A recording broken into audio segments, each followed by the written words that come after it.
Justin, what has practice been like since the Creighton game? You know, coming off a loss, obviously disappointed, but you had a career high, 21 points in that game. You guys did a lot of good things as well. Practice is how it's always been. It was intense. It's really normal. We practice our same defensive things that we go over every day in practice. Had competing segments, and also got ready for Georgetown. Went over some of their breakdowns, and just trying to move past this. It's a long season, and can't really go back and change anything. So we just got to move forward and get ready for our next matchup.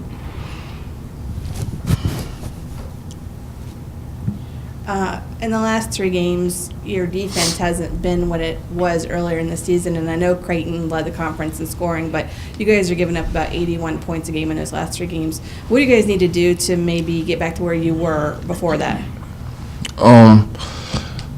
That's another thing we kind of focus on in practice is increasing our ball pressure and making it tougher for guys to see open lanes and to run the offense smoothly. So we just been working on ramping up our ball pressure and continuing to rebound and limit teams to one shot. So, James, you saw how good it was, the crowd, the atmosphere at Creighton, and I'm sure every road game in the Big East is going to be like that. So how important is it for you guys to win your home games where it can have that kind of atmosphere here, knowing how much of a challenge it'll be on the road? It's very important for us to win our home games while we have them here.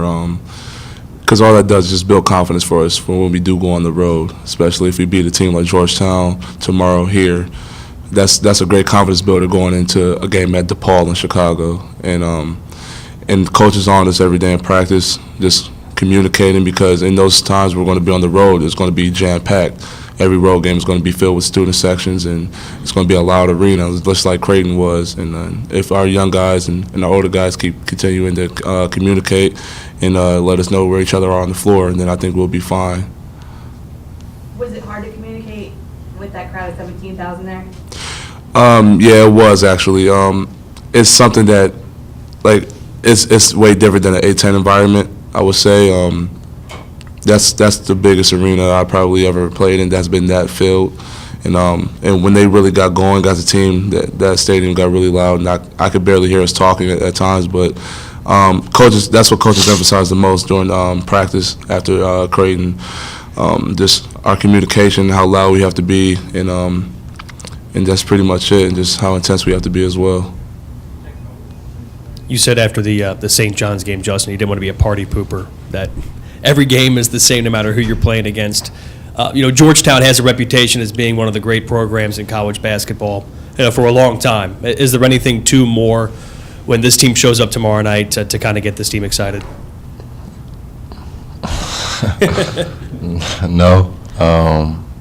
It's another game. We approach the same way. Like today's practice to be like it wasn't the day before a game. We're gonna compete. We're gonna get after it, and we just at Xavier we had the same system. Like we don't change from game to game. We had the same mentality, same concept every game. When something goes wrong, next play mentality, we got to move on. So it's gonna be another game. It's a home game, so fans will be here, students are back in school, and it's gonna be a fun atmosphere.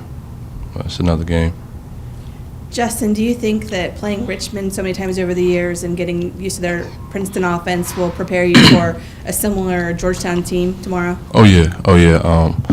Me being a 3-year player, and like you said, playing Richmond, very similar. But Richmond had different pieces that Georgetown didn't have, and vice versa. So we just gotta, we watched personnel yesterday, and we learned, how different players, play in the Princeton offense. So it's the same concepts, but a different team, different personnel. So it's very similar. Can you speak to the challenges of that style and the constant motion and the backdoor? Yeah, like you said, it's constant motion. You have to be ready. You have to be on your toes, and then kind of anticipating certain things they do in the offense signal what's coming up next, and you kind of have to be prepared for the next step. So. It's really on the weak side. There's no resting. It's not like one action's going on over here, but at the same time, there's another action going on the weak side. So the weak side's going to be moving. There's no really no time to relax. So it's just a constant movement, like you said. Is this the best basketball you think you've played at Xavier? Is this the best you felt about your game since you've been here? Yeah, I'd say so. I mean, I know I could do it all along, and just kind of the time is now. Really, it's the Big East, and not to say anything to take anything away from the A-10 play, but I'm an older guy, and Xavier, we're always led by our older guys, and we always, our older guys lead us to win games. So I'm one of the older guys, and I feel like it was time for me to step up and lead the team to where we want to get, and I know I was a big part of that. So. And to credit J Mart, he attacked the summer very hard. He's what pretty much motivated me to attack the summer as well, the way I did, because the way I saw him attack the summer.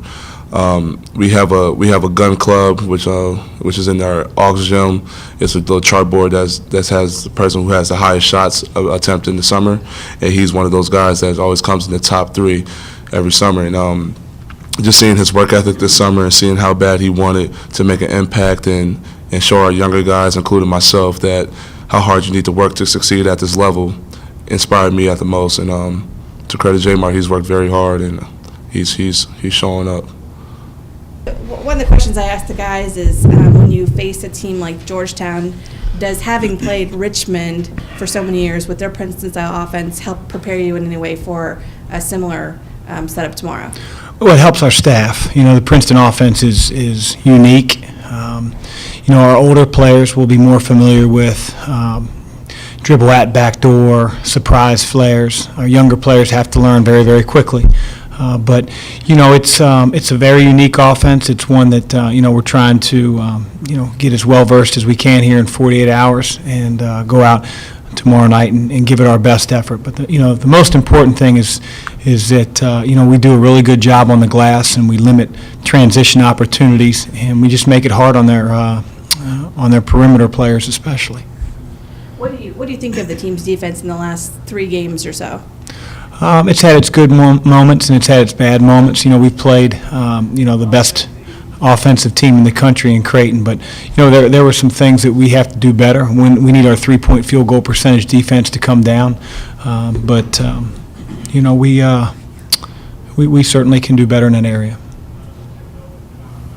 When you see the atmosphere at Creighton and the kind of the history of the programs in this conference, putting the premium on winning road games, how much does it put on winning home games to make sure you kind of stay ahead of the chain, so to speak, and winning your home games and taking care of things here so it's not as much pressure on the road? Every game that you play, you feel pressure to win because, that's why you play the games.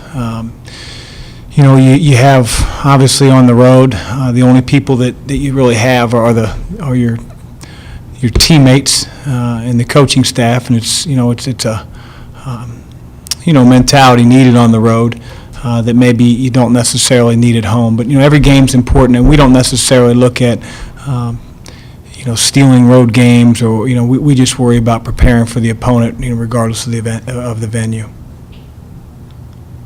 Do you feel like the crowd at Creighton, I know that you said it didn't really rattle the team, but did it hinder communication, or is that something the team just maybe wasn't doing its best at anyway? Well, I would just tell you that, again, not to diminish Creighton's crowd, because, they did get loud, but the challenge is Creighton's team. And we don't play Creighton tomorrow night, so I'm not worried about Creighton anymore. But the challenge is their team. It's not the crowd. They space the floor with 5 kids that can shoot 40+% from the 3-point line. So it's a very unique challenge, and we're not the only team that has struggled in against them. I guess moving forward, where do you think the team's communication is? Maybe particularly on defense. You talked about transition defense. Going back to Creighton, the communication there not being what you want it to be. It just has to improve. It's Justin about playing some of the best basketball of his career, and he talked a lot about older guys in this program are the guys who lead this program and step up and lead this team to wins.